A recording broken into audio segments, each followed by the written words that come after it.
Henry, welcome to the show. You have started a company in a field that you have a lot of passion in, which is agriculture. You are a lecturer at Columbia in a course that also has to do with agriculture. My first question to you is, I hear a lot of people. This podcast has a lot of entrepreneurs, a lot of authors on here. So I hear a lot of people debate the idea of passion. Some people say, you need passion to succeed in business. Some people say, no, you don't need passion because it's swinging in the wrong direction. As somebody who is doing or seems like he's doing the thing that he loves right now, what do you think about that statement? Yeah. Thanks for having me, Elon, and nice to meet you, everyone. I think it's a really interesting question. I think that if you're a social entrepreneur like I am, where you say your impact goes beyond just the financial impact of your business, then I think passion is especially important because you need to have some feeling, some emotion beyond the bottom line to feel the reward of the job that's going to keep you motivated. If you're pursuing a career that's just focused on financial gain, yes, I suppose you can be passionate about money, but I think it's quite different from being a social entrepreneur. I do hear the point that passion can be a negative, though, because I think in the early years of my career, passion made me quite naive, right? Like looking too much beyond the bottom line to say, like, almost justify a lack of growth or working with smaller client types or doing too many things that spread you too thin versus focus that's so important in business. So passion can be a distraction, but for me, I primarily find it an ongoing fuel that's pushed me through over a decade of very challenging entrepreneurship and now teaching as well. Sure. So as somebody, you mentioned that you having that passion could have hurt you in the beginning just Mhm. because you were naive and you couldn't see maybe you were making up for something you weren't going with by saying that's your passion eventually it's going to work out. I feel like I could be in a similar boat with this podcast, right? So for somebody who's in the same position you were in the beginning, early stages, how can you learn to actually measure the real growth while keeping up with your passion, not letting it cloud you? I think first of all, you have to take in entrepreneurship passion and ideas and creativity and sort of that bucket of like what makes you unique and what makes what you're doing authentic, which is I think is really important part of passion translated to business. You have to go through a practice and methodology of experimentation, right? So if your idea is, oh, let's do a podcast, I want to do one like this, that's the idea, that's the hypothesis. Now you have to test it. And I think where you get lost is where you sort of like keep going on something that isn't performing quantitatively, right? So your following Mm, isn't growing, you're not getting business leads from this. So the experiment sort of succeeded maybe in one way. Oh, it was fun, but not in the most important ways where it translated to business growth. And I think that is what I was a little lost in the early days was, you know, we've got this mission to help humanity adapt to climate change. So we did, for example, this one project, which I was very passionate about, which was like a sort of do it yourself vertical farming kit at home. And it was intended to really be a response to those people that can't afford bigger systems or complex services, which is a nice idea. And we did it, we executed it. But in the end, it wasn't anything that generated revenue or really connected to our core business. So, that was an experiment that we tried and we had to let go of. I think I should have let go of it earlier. So going to your podcast, the question is, are you having a good time? Yes, but what are the results from it? And if they're not performing, you can either dump it or you can adapt it. You can change the format, you can change the target. And I think that's how you really take passion and turn it into business results. Henry, that's a great answer. What do you think is a good indicator of growth? I think that it's possible for me to measure my podcast. We're going to use my podcast as an example just because it makes sense. Sure. Let's say that I adapt my podcast, right?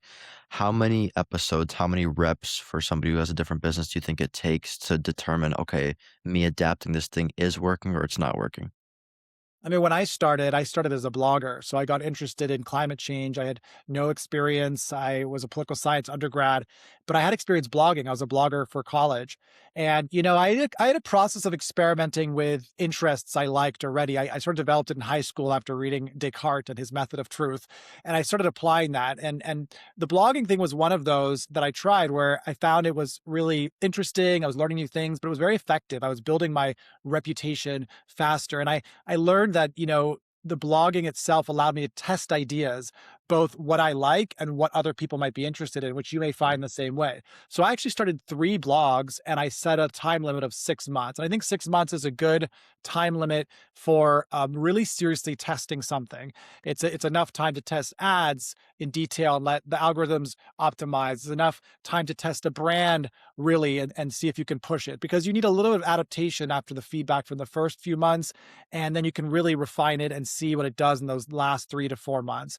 So I tested 3 blogs for 6 months. One was about water, one was about cities, and one was called Agritecture. And that one just so obviously was more aligned with what I was enjoying. It felt more fun to do, and the audience loved it. It was growing faster. Certain blog posts were getting shared virally. Like, it was just so much clearer that I had found a niche and a voice that was working. And so the experiment led me to drop the other two. I'm not going to spend any more time with that. I'm going to reinvest into the blog, which has now become a global consultancy. Yeah, that was so cool. That's one thing that I was actually very interested in asking you about, the whole idea of you starting your blog and how it kind of transitioned into this whole thing that you've been doing for a decade.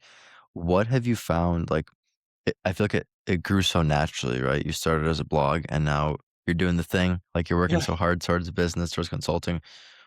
What what do you think was, like, you said you were passionate about it, but doing it for a decade is already hard by itself. So what do you think kept you going, especially when things got tough, other than your passion? Yeah. So, I mean, like you said, the origin story was very organic. Like, usually when people become consultants, they have a decade of experience, and then they become a consultant, right? Or they're trained within a consultancy, like one of these big ones, and that route. But to be an independent consultant, like I was, pretty much right out of my master's degree, was pretty rare.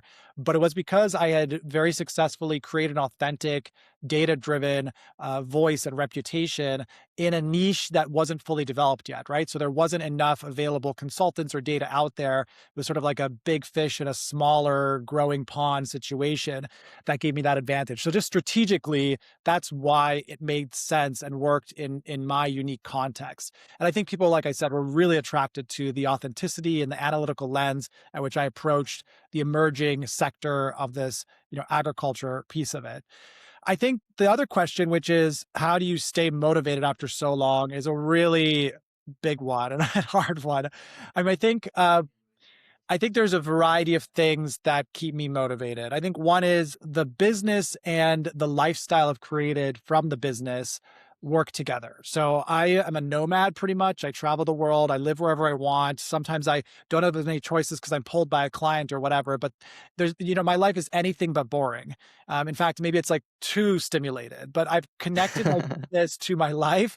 So I have this unique lifestyle of where I'm full of experiences, as opposed to what maybe more people focus on, which is creating like a foundation and a home and a base. I'm more like I want to get as many experiences as possible and share as many ideas as possible around the world. So I don't translate again the benefits or the success of my work only to the bottom line, but to what it's giving me as far as my life is concerned, right? So beyond income, beyond, titles, beyond whatever career growth that I think I should be having, I get other experiences that I really value that create, yeah, just like my curiosity around agriculture is constantly being fostered, plus the nomad lifestyle that isn't for everyone, but I find still quite exciting. And I think the other part of it is something I learned a lot from my mom, which is people, the people within my team. My team, I've got right now employees that have been with me more than 8 years. So the loyalty, it's like when they're with me that long and through the trenches of ups and downs of business, which we've had, it's like you, as a leader, as a CEO, you want to respond to that and respect that, right? Like they're doing that for me, for us collectively. I'm going to be there, and I always want to be the leader and give more energy than they're giving to help them stay motivated, and they motivate me. So it's like becomes a little bit of a clan culture. If you understand, there's different kinds of cultures of companies. I think we're more like a clan culture where everybody has like independent skills that work together for a sort of clan like, family like vibe across the company. That is a key reason why I think I stick through even the hard times, is for them. Yeah, that's a great answer. What's your favorite place you've traveled? I like Oman, of all places, but if you haven't been to Oman, it's just amazing. It's super amazing nature, some of the kindest people I've ever met, very humble people. It's feels like you actually leave society and the Wow. world in a real way, which I think is so rare nowadays to find places like that. So you just, there's less skyscrapers, there's more authentic culture, there's more authentic food, more authentic, the outfits that they wear to maintain their culture. So it's like it's a really beautiful place that's completely underestimated and I love it there. I got stuck there when COVID hit. I was there on a business trip. I got stuck there for 4 months and the people really welcomed me in and I have a lot of close friends there and I try to get there whenever I can.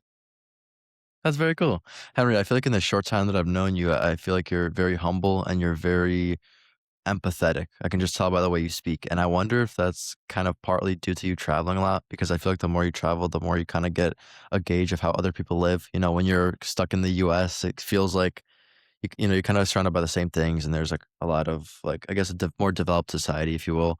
And then when you travel out, you kind of realize that other people live a completely different life than you, and instead of having to worry about hitting six figures for their business, they have to worry about getting food on the table. So I think that's pretty cool. Just an observation I made.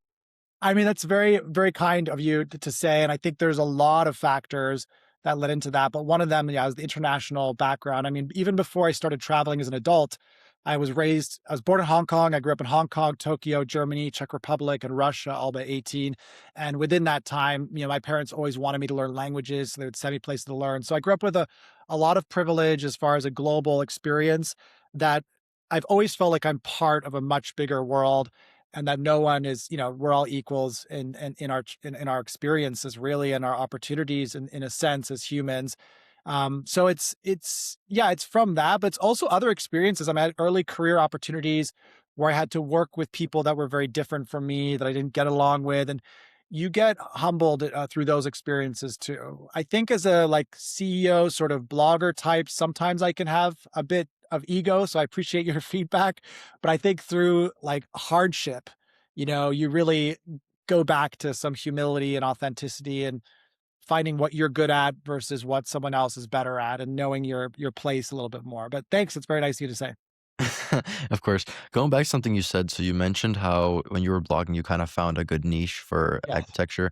And something that a couple of my guests have actually said, which I thought has been pretty cool, how it's aligned is, and I've noticed this as well, when you're involved in a certain I'm gonna say niche or certain something, you kinda see nuances that people who aren't involved in it see. You know, for me, for podcasting, I feel like I get to have really cool conversations with people and have a really cool connection. That's something that I wish I had more of with other people.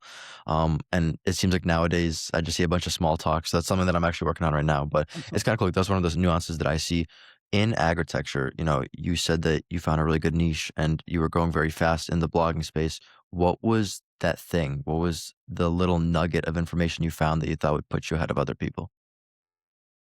Yeah, I think that there's storytelling as part of podcast or blogging and all of that that's really important. And then the ones that I think really stand out move from storytelling into methodologies, data, and takeaways, right? That people can really bring with them. So if you think about my audience, it was all these people who were curious about the future of agriculture, urban agriculture, and specifically the roles of new technologies like vertical farming, but there was so little information about it. So I can write a blog post. I would visit a vertical farm. I'd write about it, feature and talk about it. But what I did that was different is I went further to really analyze it. I would say, okay, this is like how I would rate it. This is a methodology for investigating it across technology and market, brand. Do I think it's going to fail? Sometimes I predicted ones that failed, that built a really strong reputation, but also frameworks for assessing that. What I did that I think other bloggers don't do is I built an archive of everything I was looking at. So it was like I was sharing my research in one form in storytelling, but internally I was building a database of how much money did this company raise? What are they growing? Where are they located? So we have now like a database of hundreds of models for urban agriculture around the world that I just started developing through the research and the writing. And that translated to the foundation. I didn't even know it would, but translated to the foundation for the consulting services, right? Because now one of the things I can be good at is I can see a type of farm or I can see a project or a news article and I can already connect it to 5 to 10 others that are similar to that and say, how is that likely to succeed? Why is it going to make sense in this market or not? What do I think? And that is makes me a very strategic sort of advisor, especially at the planning level and sort of macro scale level for these food systems and these technologies. We also one thing I did early on was I connected with my digital audience in person. I think that was a key thing that I did that was unique is I started just asking them. I said, "Hey, if I did a workshop in your city, would you show up?" And I started doing these workshops. And when I first did the first workshop, which I guess was in I think it was in Vancouver, I was like, what is a dream team to plan these farms, right? Like, who do I need? And so I started imagining this dream team and the skills they brought in, since I believe that interdisciplinary approaches are superior. So it was like, I need an engineer, I need a grower, I need an architect, I need a marketing person. And so the workshops were built around both this idea of this dream team that I literally recruited from my audience and got them to promote, to bring it from the community. And then I said, okay, well, what are the steps to plan these farms? So I looked back at what I'd done and I made a step by step process. And now Agritecture is that dream team. I hired my own dream team. And the methodology that we did in those workshops is what we do for our feasibility study methodology. So it's like, it's about taking the creative research process of whether it's a podcast or a blog and turning it into methodologies, data sets, specific things that can become services and products in the marketplace. And I think that's maybe the gap or the step that a lot of people don't take. Henry, you're kind of giving me ideas for like possibly pivoting the podcast as a whole. That's super funny. As far as recruiting a dream team goes, and I guess hiring in general, what do you look for when hiring your dream person? Yeah, I mean, I think one thing is I actually look for that passion in a lot of ways because, you know, we are a boutique consultancy. We have some years that are better than others, and it's a team where you have to all really get on board. And sometimes we'll be so busy that you'll be working overtime and weekends, and other times you're just not that busy. And I try to give my team beyond the salary and the experiences like flexibility to make use of that. So I'm looking for passion for the subject. Number one, I'm looking for technical capability. Are you good at policy? Are you good at engineering? Are you good at design? And how does that fit into the dream team I've formed or any gaps that are there? And I'm looking for someone who's really going to value our digital, remote, flexible work life, right? Where you work multiple time zones. My team members need to understand that they're going to be really busy sometimes. And other times it's like they can just take a super long lunch and get a haircut, do their groceries in the middle of the day because, they have a call at 9 p.m. Right. So that's not for everyone. So I'm looking for that cultural fit as well. And I usually, as a small firm, we usually trial people very actively. So 6 months to 1 year before they become a serious full-time core team member. Yeah, so more from like a general business consensus, I guess you can say, for the listener that might be listening to this, that might start their business, might be in the very early stages of doing something that they're passionate about. What like practical advice do you have for them as somebody who's doing something they love? Seems like you're doing a great job surrounded by people you love in a place that you love as well. Wow. I mean, starting a business is crazy. First of all, it's like it's so crazy because you have to be honest, brutally honest about that reality. And I think, that's where passion can be distracting is like, it's so easy to be Mm. naive about entrepreneurship or how it looks, or, it's just crazy. Most businesses will fail. So you have to just start with the fact that you are most likely to fail. That's the stats that are going against you. And I think when you think about that, you can start to taper some of the ideas that you have and refine them into the most likely to succeed. Like you have to learn to be brutally honest. And I Mm. think that's what's hard at the beginning stages when you're optimistic and you have sort of unlimited energy. I wish I had been more brutally honest about certain things. I think there's so much to say. I mean, surround yourself with people who are not yes people. So you need people who are going to be brutally honest with you about the things that, aren't going to make sense. So I had a really good set of advisors with the inception of the business. I immediately went to people with more skills than I did to be an advisory board. That I highly recommend, especially if you're a solo founder like me. Like you can just get so lost in your head of the pressure, the ideas, the tasks you have to do. Without a co-founder it's really hard. So I recommend you get a co-founder first of all that has a complementary experience to you. If I was to start again, I wouldn't do a solo founder role. I think it's too lonely, especially as the business grows and gets more complex. And yeah, I think this process of experimentation and marketing and brand building is still somewhat underdeveloped in founders, and I think more founders could benefit from that. I don't know. I have so much to say, but those are just a few nuggets of starting a business and what to do, what not to do. Again, I would just say, like, I want to emphasize, you probably have a good idea, but in the end, like, it's not enough. You need a viable, addressable market that you can win in. And I think some of the entrepreneurs I engage with, even in agriculture, they get lost in like the technology, like where, oh, we have this technology is going to be amazing. But then they really don't obsess enough over the market. Who's buying the food product that's being grown from this technology? How many of them are there? What are they paying it? Who are you disrupting? And I think similarly, when we have business ideas, we focus more on why our solution is so amazing versus how many people are actually going to pay for that solution and how am I going to reach them and how realistic does that feel? Sure. So your thesis is I know you mentioned quantity, quantitative in the beginning of the episode. So you think that it's important to have that proof before you go full on a project? Absolutely. Yeah, you want to test things with, yeah, as little money as possible and get some evidence that this is worth putting your time into, your money into, and eventually the money of other people. Yeah, I read a really good book from a former guest, and in his book, he has like tiny experiments. He argues you want Yes. to have a bunch of tiny experiments. So you said that 6 months is a good time range for knowing whether or not something works or doesn't work. But for somebody who might be ruthlessly testing something and really want to see maybe even like early progress or early proof that the thing might be worth it, is there, I don't know, maybe a certain metric or a time range smaller than 6 months that you think would be good to know?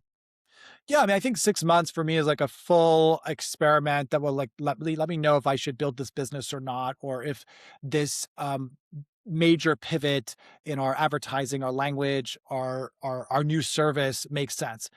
But you can test all those things a lot smaller, right? Like, you can test them a lot smaller. You can literally engage with your community publicly and sometimes being very open about this. "What do you think about this idea?" Yeah, Be honest with me, asking them is one way you can just get feedback really easily. You could obviously have individual conversations to get feedback, and you should do a lot of that. But, I think, for example, if you have an idea of something to do, you don't have to create a blog and go down the route that I did. You could actually just write high quality content for other people that have channels, and that way you don't have to build any of this infrastructure, and you can still test out an idea. So if I have a perspective about the future of food policy, right, and I don't have an audience, I should find someone with an audience, write, let them put it out there, and then see what feedback is. Do I get any leads? Is anybody asking questions? Is this do people get it? Did it make sense? So yeah, I mean, you could have tiny experiments throughout every day, I think. But then the bigger ones, I think, relate to what you've learned from those smaller experiments, right? Okay, I think there's something there. Now we got to do a bigger one. A tiny experiment won't give you enough to make $1 million investment. sure. Henry, dude, you're awesome. You're full of so much wisdom. Where can people find you at? Thanks so much. I'm active on LinkedIn, just Henry Gordon Smith, and I have a weekly newsletter about the future of agriculture.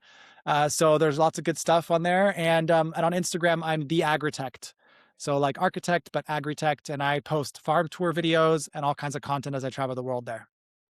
Awesome. For my listeners, thank you for listening, and I'll see you guys next Tuesday.